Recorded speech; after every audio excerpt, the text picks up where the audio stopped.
The morning sun poured down over Silveridge Flight Academy like it had something to prove. Sarah Lin stepped out of her faded blue sedan. Her sneakers scuffed her jeans a little too worn. Her backpack slung over one shoulder like she was heading into a place that might let her belong. But this place didn't welcome quiet confidence or chipped nail polish. Luxury pulsed from every corner of the tarmac. Private jets gleamed beside hangars dressed with banners of legacy sponsors. The students walked like they owned the sky-crisp uniforms, mirrored sunglasses and names stitched onto flight suits that cost more than Sarah's car. She took a breath, adjusted her cap, and started toward the check-in building. A security guard noticed her immediately. He didn't ask her name. He asked if she was lost. His tone wasn't cruel, just tired like he was used to redirecting outsiders. Behind him, a cluster of students stopped and stared. A tall boy with slicked back hair laughed under his breath and elbowed the girl beside him. Sarah opened her folder. She didn't say much, just offered her documents and said she had an appointment. The guard barely looked at them before motioning her back toward the lot. He told her this wasn't a trial-run airport. He suggested maybe the local community college had a simulator she could try. Someone started filming. The red light of a phone camera glared in her direction as voices behind it said things like, "You're kidding. And is this for real?" A girl with perfect hair tilted her sunglasses down and asked if Sarah was there to clean the lounge or something. Someone else asked what thrift store she got her shoes from. Sarah didn't flinch. Not once. She stood there absorbing it all. The stares, the smirks, the subtle cruelty dressed in sarcasm. Her hands didn't shake. Her voice stayed quiet. But in her eyes, something clicked into place. Something cold. Focused. Not hurt. Not anymore. Just very, very clear. Sarah Lin didn't live like someone with medals in a drawer. Her one-bedroom apartment sat above a discount dry cleaner in a quiet part of town, the kind of place where neighbors nodded from their windows but didn't ask questions. The wallpaper peeled in one corner of her hallway and the kitchen sink whined when the water ran too long, but it was enough. She kept things simple. A couch with sun-faded arms, a tiny bookshelf lined with military manuals and old paperbacks that smelled like library shelves. Her living room doubled as a study and a memory vault. The walls were bare except for a framed photo of her squadron. They were young in that picture, sunburned, grinning arms slung over each other's shoulders on a runway that shimmered with desert heat. She had been 26 when she lost half her team in a nighttime extraction gone sideways. One moment they were in formation. The next, fire in the sky and a crackling voice over comms that didn't finish its last sentence. She never forgot the silence that followed. Or the hours spent circling in the dark, listening for signals that would never come. After that, Sarah stopped chasing things that gleamed. She turned down promotions, avoided interviews, and when her final tour ended, she packed her things into her car and drove until she stopped needing noise. She didn't talk about the war unless someone really asked.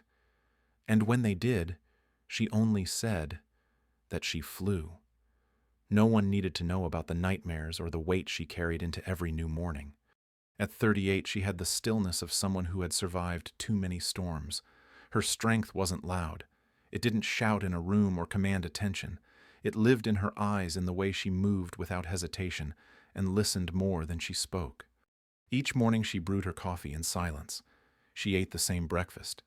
She ran 2 miles before the sun cleared the rooftops.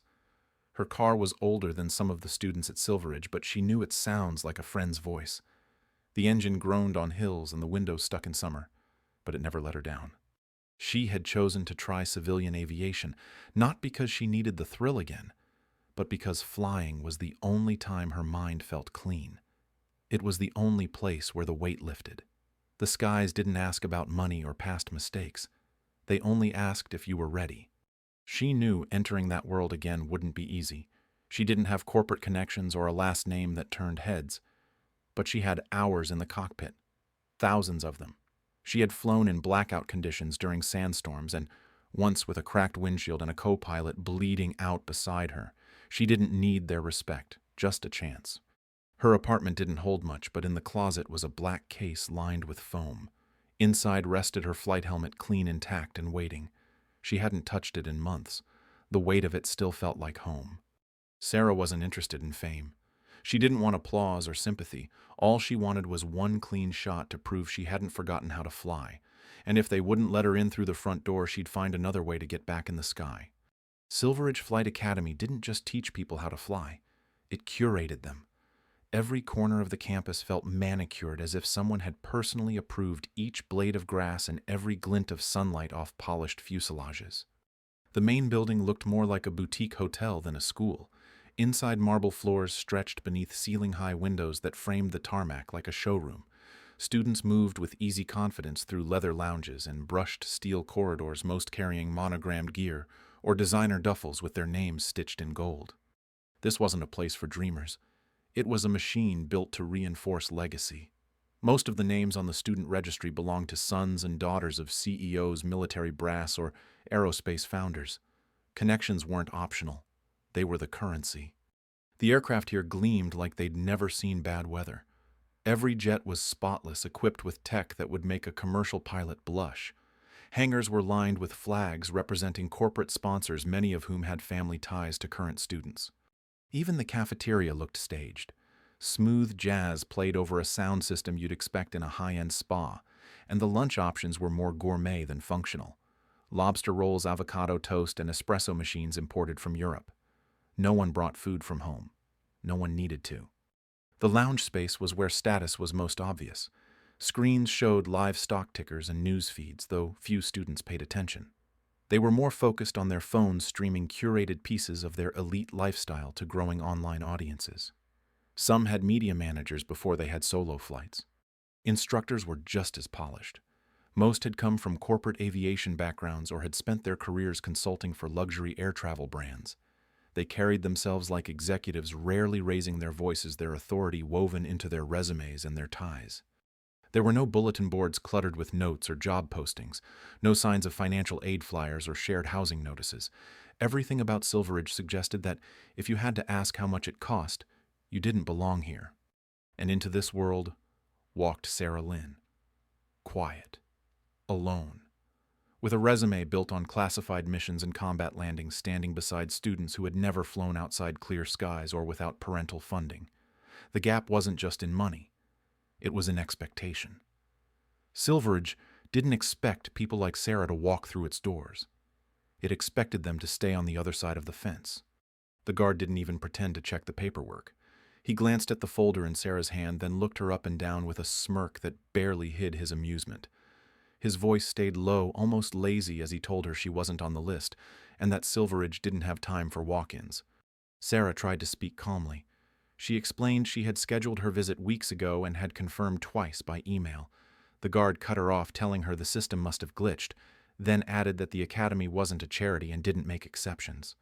Behind her, the whispers started again. A girl with perfect posture leaned against a pillar and muttered something about military pilots being glorified bus drivers. A tall boy laughed and asked if Sarah had confused the academy with an air show. Someone pulled out a phone and began recording. She stood her ground. She offered her veteran credentials, her logged hours, her letters of recommendation. None of it mattered. The guard shrugged and said her background didn't match the school's profile. An instructor walked over, clipboard in hand, pressed shirt crisp under a branded jacket. He asked what the issue was, and the guard filled him in without looking at Sarah. The instructor didn't ask for her name. He didn't even look at her folder.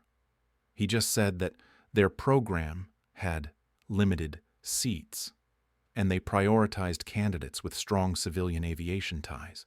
Sarah's voice was steady when she asked what that meant. He replied that Silveridge catered to a particular type of candidate, students with appropriate background, family mentorship, financial commitment, people who fit the culture. The implication wasn't subtle. They saw her as an outsider, someone trying to sneak into a world she didn't deserve. No matter how many missions she had flown, no matter how many hours she'd logged above combat zones, they treated her like a curious tourist. A boy in a custom flight suit leaned in just close enough to be heard. He asked if she ever flew anything besides warplanes and if she knew how to land without weapons on board. He smirked like he'd just said something clever. The others laughed behind him. Sarah didn't respond. She looked at the faces in front of her. Some smug, some bored, some just entertained by the scene unfolding. She took one last look at the campus, at the buildings she had hoped might offer a path forward. Then she turned without a word. Her footsteps were steady, her grip on the folder tight. She walked back to her car while behind her laughter echoed like it had weight. They thought they'd dismissed her. What they didn't realize was that she wasn't walking away in defeat. She was walking away to plan. Sarah didn't cry when she got home. She didn't slam the door or curse the names of the people who had laughed at her. She took off her jacket, set her folder on the kitchen table, and turned on her laptop. She didn't sleep that night. She opened every page she could find on Silver Ridge Flight Academy. She looked past the glossy marketing and into board member profiles, faculty resumes, student rosters, and alumni directories. It didn't take long to see the pattern. Last names repeated across generations. Parents sat on boards. Cousins worked in aerospace firms that partnered with the school. Most of the students had never paid for flight hours. They inherited them like family silver. Sarah dug deeper. She searched forums for aviation hopefuls, private pilot groups, veteran transition networks. She posted anonymously asking if anyone had applied to Silver Ridge and been rejected despite strong qualifications. Her inbox filled in hours. One man had 20 years flying commercial. Another was a Navy pilot who had landed on carriers during storms. A woman with a master's in aerospace engineering had been told her academic background lacked civilian applicability. None had made it past the application process. Their stories followed the same path. Promising candidates ghosted after submitting paperwork. Application statuses under review for months before disappearing. Test scores questioned without cause. Funding options promised then withdrawn without explanation. Sarah tracked dates, names, email chains. She started a spreadsheet. Each story added another line of evidence. Each line reminded her that she wasn't the exception. She was the pattern. She read a post from a young woman who had driven 2 states to attend her interview only to be told in person that her GPA wasn't competitive. When she asked for details, the director told her the academy valued a well-rounded background. She had put herself through school while working nights. Apparently, that didn't count. What Silver Ridge valued wasn't talent. It was polish, legacy, wealth that didn't need explaining. Everything else was filtered out with quiet efficiency. Sarah stopped thinking about her own rejection. She started thinking about everyone else's. This wasn't just about one gate shutting in her face. It was about a system built to keep the same doors closed again and again. She leaned back in her chair, rubbing the back of her neck. Her eyes burned from hours of scrolling, but her mind was sharper than it had been in days. They wanted her to feel embarrassed. They had no idea she knew how to study a battlefield. Sarah waited until the morning light touched her desk before making the call. She knew he would answer even if it had been years. General Harper had once called her the most unshakable pilot he'd ever flown with. His voice came through sharp as ever, a mix of caution and affection. He listened as Sarah laid out everything: the rejection, the mockery, the pattern she had uncovered, and the names that kept repeating in the background like bad radio signals. She didn't ask for revenge. She asked for a demonstration. A single flight during the Academy's upcoming donor showcase. She proposed it as a community outreach operation, a goodwill show from the Air Force to inspire the next generation of pilots. There was a pause after she finished speaking, long enough for Sarah to wonder if she'd overstepped. Then Harper cleared his throat and asked when she wanted to fly. He didn't ask for proof. He didn't question her judgment. The Air Force kept records. They remembered who came through when things went dark. Sarah's name still carried weight even if the rest of the world had forgotten. She filed the request. Paperwork moved faster than expected. A base near Silver Ridge was already scheduled for a public demonstration. All it took was one transfer order, one name added to the mission plan, and Sarah was back on the roster. The next morning she drove to the airstrip with a calm that felt almost unfamiliar. The F-22 sat under a tarp when she arrived, its frame like a muscle waiting to stretch. She walked the perimeter, inspecting every panel, every wing line. It felt like greeting an old friend who had waited quietly in her absence. Mechanics didn't question her. They saw her badge, her credentials, and the way she moved. One of them handed her the checklist without a word. Another offered her coffee. Sarah slept better that night than she had in weeks. Not because she had won anything. Not yet. But because the next time they looked at the sky, they'd have no choice but to see her. She wasn't sneaking in. She was coming through the front door at 30,000 feet. The sound hit first.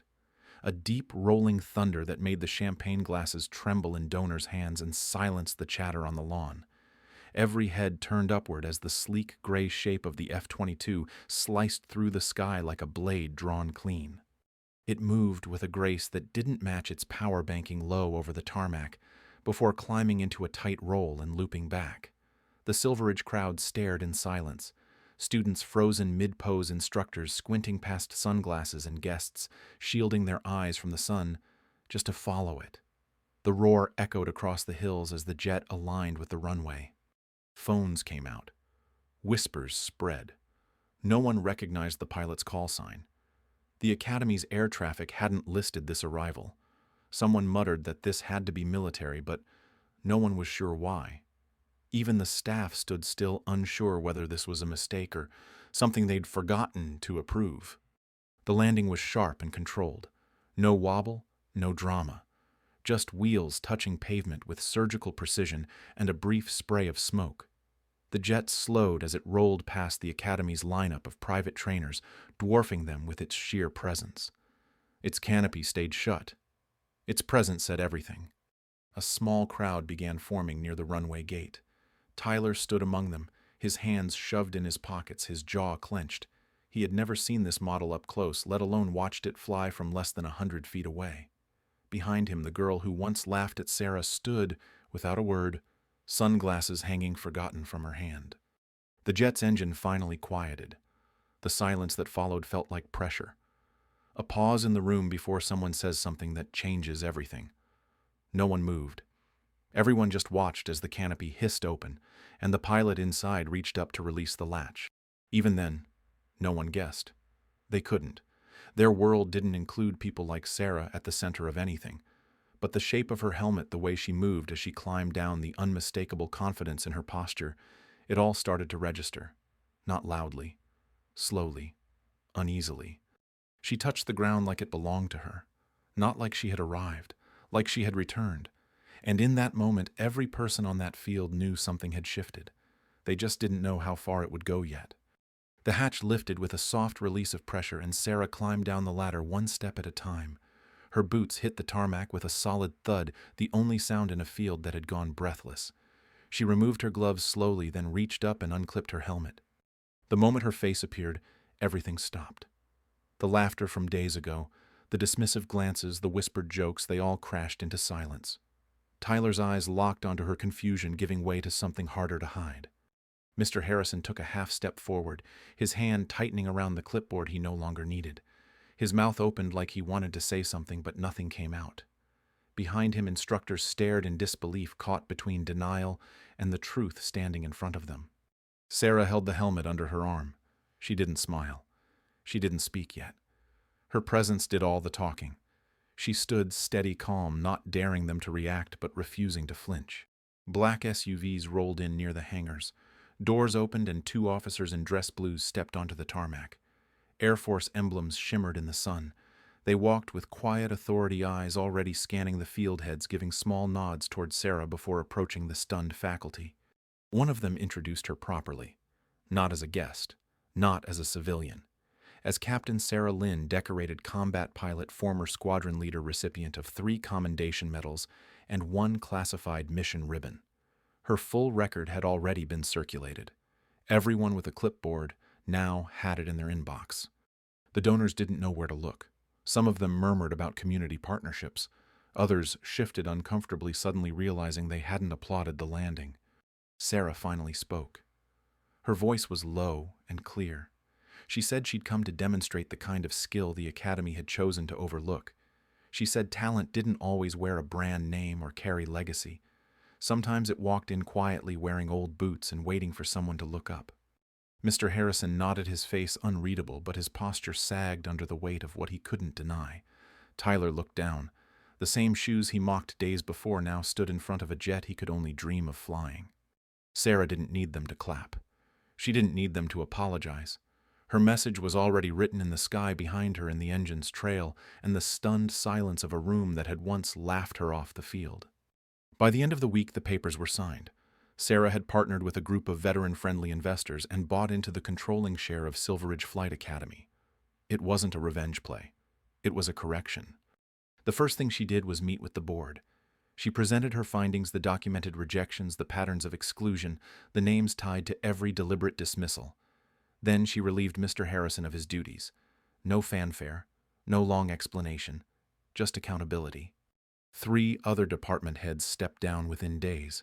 Some walked out angry, others too embarrassed to make eye contact. Sarah didn't argue. She didn't need to. The truth was already moving faster than they could spin it. A press release followed. The academy would undergo immediate restructuring with a renewed focus on skill service and access. Legacy preference was gone. New financial aid systems were rolled out.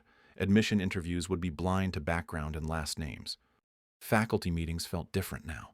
Instructors who once looked through her now stood when she entered. Students whispered her name with a mix of awe and caution. She hadn't changed. The room had.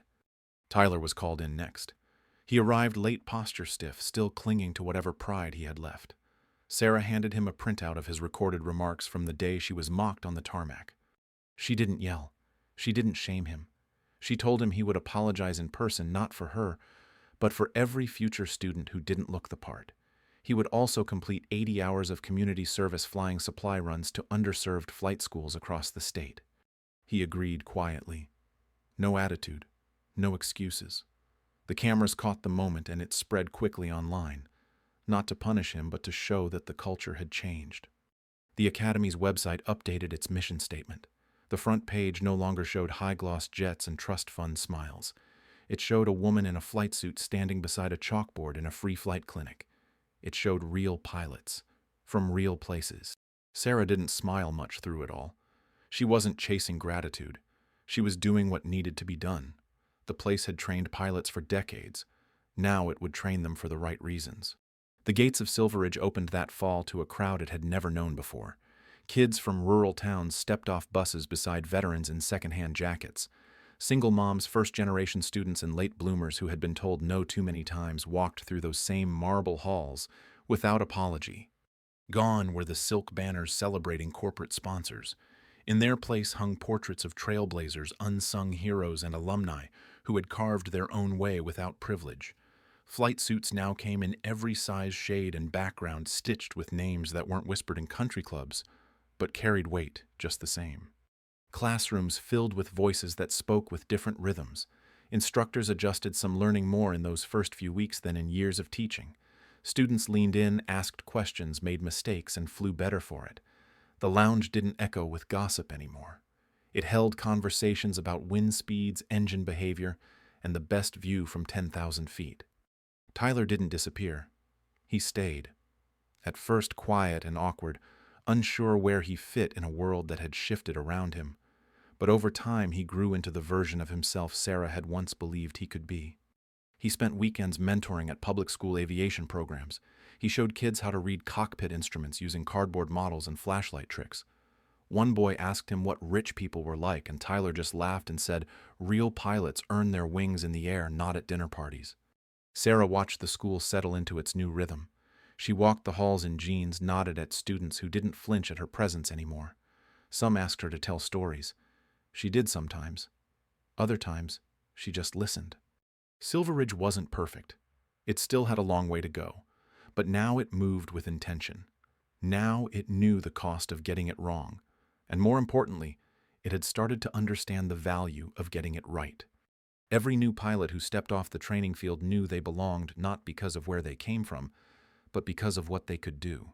The sky didn't ask for resumes. Neither did Sarah. The wind rolled gently across the tarmac as chairs filled with families, friends, and faculty. The bleachers once reserved for elite donors and executives now held veterans in uniform, grandmothers clutching small flags, and kids who had grown up watching their parents chase a second chance. Silveridge had changed, and you could see it in every seat, every smile, every pair of eyes focused on the stage. The graduates walked in with quiet pride. Some wore uniforms, others suits or simple dresses. They were pilots now. Some had fought wars. Some had worked 2 jobs to get here. One woman had taken her last written exam the same day she finalized her divorce. A man from Detroit who had learned to fly with his uncle's crop duster now wore wings of his own. Sarah sat off stage waiting for her name to be called. She wasn't the center of the ceremony, not today. She had chosen to stand alongside the graduating class, not above them.